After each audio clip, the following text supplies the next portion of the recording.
안녕하세요. 네, 정법사제 사기 교육. 네, 오늘은 제6강 역사적 부처님의 생애에 대해서 강의를 하도록 하겠습니다.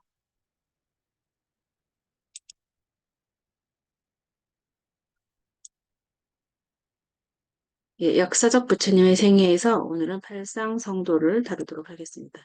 처음에 책은 전법사 우리 전법사 기본 교육 교재의 23페이지를 참고로 보면서 강의를 하도록 하겠습니다. 부처님의 탄생이 나오죠. 부처님의 탄생은 기원전 624년 히말라야 남쪽 산기슭 겐지스 강의 한 지류의 샤카족의 카필라국에서 태자로 태어났습니다. 카필라국은 당시 아리안족의 강대국인 호슬라국의 한 지방 부족국으로 자치권만 인정된 비아리안족이었으며 그 나라는 쌀을 주식으로 하는 농업국이었습니다. 이미 40세가 넘은 아버지 정반왕 수토다나와 어머니인 마야 부인 사이에서 태어나 온 나라의 경사였으며 태자의 이름은 시타르타, 일체가 다 이루어지리라는 뜻이었고 그렇게 지어졌습니다. 그러나 마야 부인은 태자를 낳은 지 1회 만에 세상을 떠났습니다. 농업국을 중시하는 나라였으므로 벼를 재배할 때 벼 모종을 심고 기나긴 여름을 지나 가을에 수확하듯이 1년의 긴 과정을 필요로 하는데 물론 태자도 자라면서 이러한 단계를 자연스럽게 배우게 되었습니다. 이는 나중에 수행을 통해 자신의 청정함을 단계에 이루어가는 불교가 지닌 고유한 성격으로 발전하게 됩니다. 이 점이 유목민으로부터 발생한 유태교나 기독교, 이슬람교와는 성격을 달리하게 하는 요인이 됩니다. 그리고 즉 유목민의 종교는 쉽게 결과를 얻는 즉 영생과 행복을 성취하려는 성격을 지니고 있는 것이라고 합니다. 그리고 태자가 태어났을 때 아시타 선인은 예언을 했는데 태자의 얼굴을 보니 장차 자라서 전륜성왕이 되거나 진리를 증득하는 부처님이 되리라고 예언을 하였다고 합니다. 전륜성왕은 전 나라를 통치하는 이제 왕을 말하고 이제 부처님은 일체를 깨닫는 부처님을 깨달은 자라고 합니다. 다음은 음, 부처님의 성도에 대해서 알아보도록 하겠습니다. 팔상성도라고 하는 것은 서가모니 부처가 태어나서 열반에 들 때까지 서가모니 부처님의 중요한 행적을 8가지 모습으로 표현한 그림입니다. 양산 통도사 영산전에 자세하게 지금 있습니다. 그리고 이제 첫 번째로는 도솔레이상이 되는데 서가모니 부처가 본래 도솔천에서 호명보살로 계시다가 중생구제를 위해서 이 땅에 오셨다는 것입니다. 연등불로부터 부처님의 전신인 수메다 행자가 수기를 받은 후 보살의 행원을 계속하다가 도솔천 내원궁의 호명보살로 하늘나라 사람들을 교화하시던 중 우리 지구 중생을 위해서 하강을 하셨습니다. 눈이 부신 유가 6개의 치아를 가진 흰 코끼리로 마야 부인의 꿈결로 입퇴하시니 육신의 부처님 이전 무량 광명의 법신 부처님의 시연이라고도 하겠습니다. 두 번째는 비람강생상입니다. 비람강생상은 24페이지를 참고하시면 되겠습니다. 네팔 카필라바스토 룸비니 동산에서 마야 부인의 몸을 통해 이 세상에 태어나신 것을 일컫는 것입니다. 비람이란 룸비니를 뜻합니다.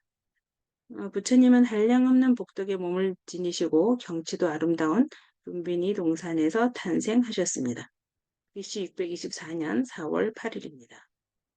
이때 가장 태어나서 이제 224페이지를 참고해서 보면은 태자가 태어나자마자 사방으로 일곱 걸음을 걸으시고 하늘과 땅을 가리키며 하늘 위와 하늘 아래 나 홀로 존귀하다. 온 세상이 모두 고통 속에 잠겨 있으니 내가 모두 편안케 하리라. 는 말이 굉장히 유명하지요. 이거를 한자로 표현하면 천상천하 유아독존 삼계계고 아닥안지라고 합니다. 카스트 제도의 계급 사회 속에서 참다운 인간성 회복인 부처님의 첫 선언은 수천 년 후 오늘까지도 간곡히 들려오는 말씀입니다. 사방으로 일곱의 걸음을 걸으심이란 뜻은 윤회를 벗어나서 육도윤회가 있으니까요. 육도윤회를 벗어난 것을 상징하여 일곱 걸음을 걸었다고 합니다. 예, 일곱 걸음을 걸은 것은 윤회를 벗어나서 부처님의 영원하고 자유자재하신 모습을 생생하게 보여주시는 장면이라고 하겠습니다. 네, 세 번째는 사문 유관상이 있습니다. 25페이지를 참고해서 보도록 하겠습니다. 사문 유관상 네 가지 네 문으로 나가서 보고 느꼈던 그런 것을 이야기를 합니다. 태자 시절에 성문 밖으로 유람 나갔다가 생로병사의 괴로움을 깨닫고 출가를 결심하게 되신 것을 말합니다. 처음 동문 밖으로 나갔을 때 백발이 성성한 허리 굽은 노인을 보고 인간은 누구나 늙는다는 것을 실감하였습니다. 그리고 남쪽 성문 밖을 나가봤을 때는 고통에 신음하는 병자를 보고 병에 시달리는 인생의 괴로움을 실감하였고 서쪽 문으로 나갔을 때는 장사 지내러 가는 상녀의 행렬을 보고 세상에 태어난 자는 누구나 죽는다는 사실을 실감하였습니다. 그리고 북쪽 성문 밖을 나갔을 때는 평온하고 자유로워 보이는 한 출가 수행자를 보고 생로병사의 모든 고통에서 지금 여기도 고쳐가 났습니다. 고통에서 벗어날 수 있다는 확신을 하게 되었습니다. 부왕이 태자가 심경의 변화를 일으키는 것을 염려하여 서둘러 결혼을 시켰고 부인은 야소다라였으며 두 사람 사이에는 라울라라는 아들이 태어나게 되었습니다.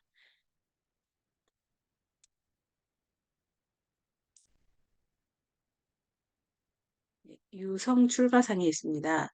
유성 출가상은 부처님의 나이 29세 2월 8일 됩니다.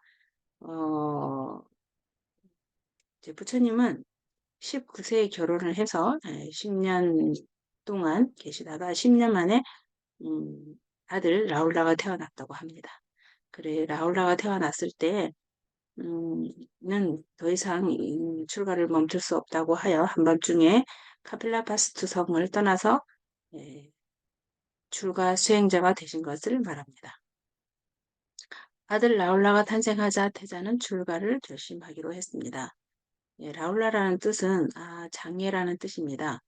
라울라가 태어나자 이를 어떡하나 하면서 장애여 하고 라울라여 하고 한마디 한 것이 그대로 이름이 되고 그 길로 서가모니 태자는 한밤중에 마부 찬타카만 데리고 이제 성을 떠나게 되는 것을 유성 출가상이라고 합니다.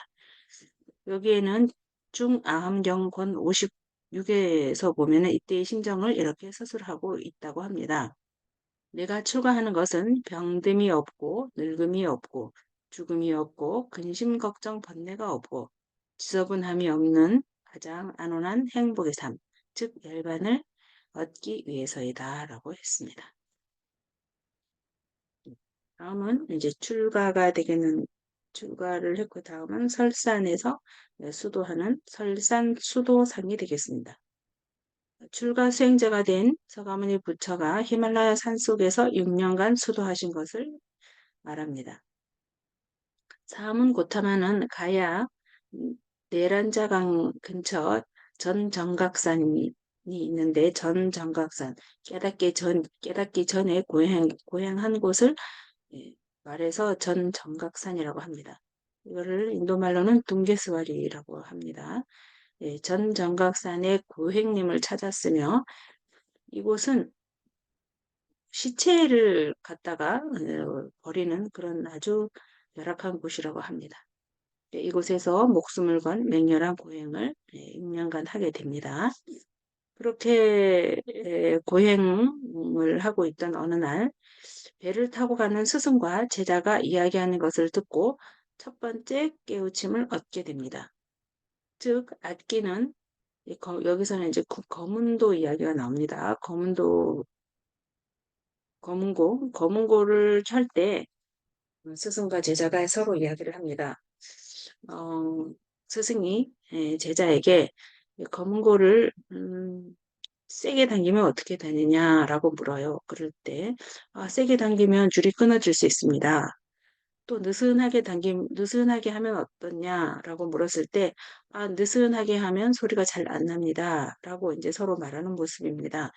이제 그거를 배를 타고 가면서 이야기하는 모습을 말하는데, 즉 악기는 줄을 너무 세게 당겨도 안 되고 또 너무 느슨하게 당겨도 안 된다는 말이 곧 이런 도를 깨우치는 것도 그와 같다라고 이제 깨닫고 중도의 이치를 깨닫게 됩니다. 이것은 정신이 육체에 갇혀 있다라는 잘못된 생각이 고행을 강요한 것을 알고 내란자강에 들어가서 몸을 씻고 수자타라는 한 처녀에게서 우유주 공양을 받았으며 예, 곧 고행주의를 벌이게 됩니다. 그리고 수하항마상이 나옵니다. 수하항마상은 27페이지를 참고해서 보시면 됩니다. 보리수 아래에서 깊은 명상 끝에 드디어 우주와 인생의 최고 진리를 깨닫고 부처가 되신 것을 말합니다.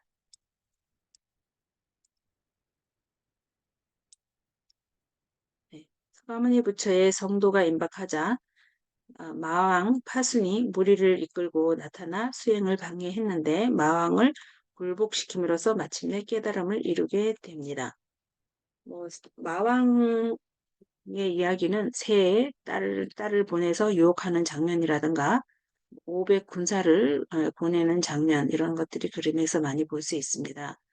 새 마왕이 이 수행을 방해하는 것을 방해하기 위해서 마왕의 아주 예쁜 딸 3명을 보냈는데 부처님이 그 마왕을 노파로 만들어서 추한 모습을 보게 하면서 또 그것을 굴복시키고 또 500 군사를 보내왔지만 모두 부처님의 유신력으로 모두 연꽃이 돼서 다 떨어졌다는 이야기가 있습니다. 그래서 35세, 6년 만에 35세 12월 8일 부다가야 보리수 아래에서 정각에 드십니다. 여기는 보리수 자리에 세워진 마하보디 대탑이 있습니다. 이때 부처님의 말씀은 내게는 지혜의 눈, 즉 해안이 생겼다. 일구월심 사유하던 끝에 모든 존재가 밝혀졌네. 이는 곧 연기의 도리이다. 라고 하셨습니다. 네. 다음 7번째는 노건 전법상이 되겠습니다. 노건 전법상은 28페이지에 있습니다. 28페이지 노건 전법상이 있는데 이것은 5 비구에게 처음 설법한 곳을 초전법륜지라고 하고 이곳에 다메크 탑이 있습니다. 최초의 전법은 부처님이 처음 출가하여 고행을 할 때 부왕이 보낸 5명의 시종이 있었는데 그들은 사문 고타마가 고행주의를 벌이자 그를 비난하고 떠났던 자들입니다.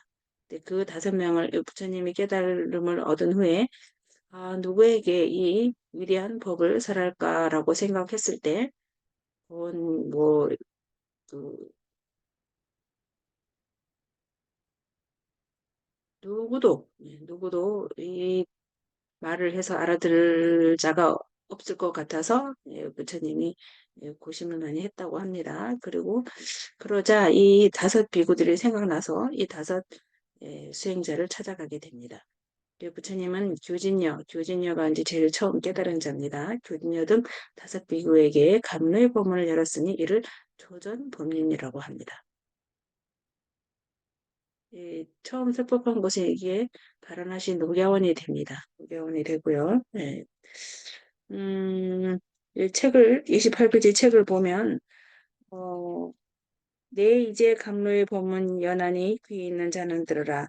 낡은 믿음을 버리고 예, 그리고 250km의 길을 단숨에 가셨다고 합니다. 예. 그들은 옛날 사문 고타마가 고행주의를 버리자 그를 비난하고 떠났던 자들이었는데 부처님의 조난을 보자마자 감복하여 경배하고 법문을 청했다고 합니다. 예, 이때 교진녀가 가장 먼저 깨달음을 얻었다고 합니다. 예. 네, 부처님은 여기서 용락과 고행의 두 극단을 버리고 중도를 취할 것을 가르쳤으며 그 구체적인 내용으로 연기, 사성제, 팔정도를 설하셨습니다. 여기 연기, 사성제, 팔정도에 대해서는 다음에 또 상세히 예, 강의를 하도록 하겠습니다. 여기서 부처님이 계셔 즐겁고 부처님 제자가 있어 더욱 든든한데 본문이 있어 온 세상을 기쁘게 하니 비로소 만 중생의 귀처인 불법성 삼보 부처님 가르침, 부처님 제자가 갖추어지게 됩니다.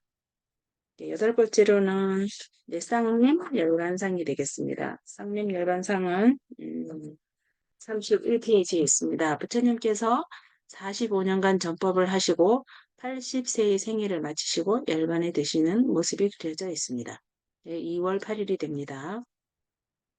쿠시나가르 사라상수 나무 아래에서 쿠시나가르에 있는 쿠시나가르에서 사라상수는 사라수 나무를 말하는데 그 나무가 두 그루가 서로 마주보게 있는 그런 곳에서 열반에 드셨다고 합니다. 자신을 의지하고 법을 의지해서 부지런히 정진하라는 말씀을 남기시고 열반에 드셨습니다. 쿠시나그르에 열반당과 열반탑이 있고 마지막 설법지이며 사리를 분배한 곳이라고 합니다. 네. 31페이지 잠깐 보겠습니다. 31페이지 보면은 부처님은 신묘 불가사의한 사리를 남기셨는데 정골사리가 양산통도사에 모셔져 있습니다. 8섬 너말에 많은 사리가 향성 드로나 비구에 의해서 8개 국으로 배분되었고 후일 아소카 왕에 의해서 인도 전국에 8만 4천 개의 사리탑을 세우게 되었습니다. 1898년 카필라 근교에서 영국의 고고학자 페페가 고문을 발견하고 또 항아리를 보니 거기서 여기 서가 부처님의 사리를 모신다라고 되어 있었습니다. 부처님은 열반에 드셨으나 죽음을 의미하는 열반에 드신 것이 아니라 본래의 진리의 몸이시기에 여여부동하십니다. 네. 네, 오늘은 발상성도에 대해서 알아봤고요. 오늘은 이것으로 이제 강의를 마치겠습니다. 그리고 오늘의 말씀을 잠깐 같이 읽어보도록 하겠습니다. 증일 아함경에 나오는 말씀입니다. 지혜로운 사람은 비록 작은 것이라도 남에게 베풀 줄 안다. 마음에 탐욕이 없어 자기의 공덕을 남에게 돌린다. 그런 보시가 진정한 보시다. 그러면 살아서는 복을 받고 죽어서는 천상에 태어날 것이다. 네, 오늘도 강의 들어주셔서 감사합니다.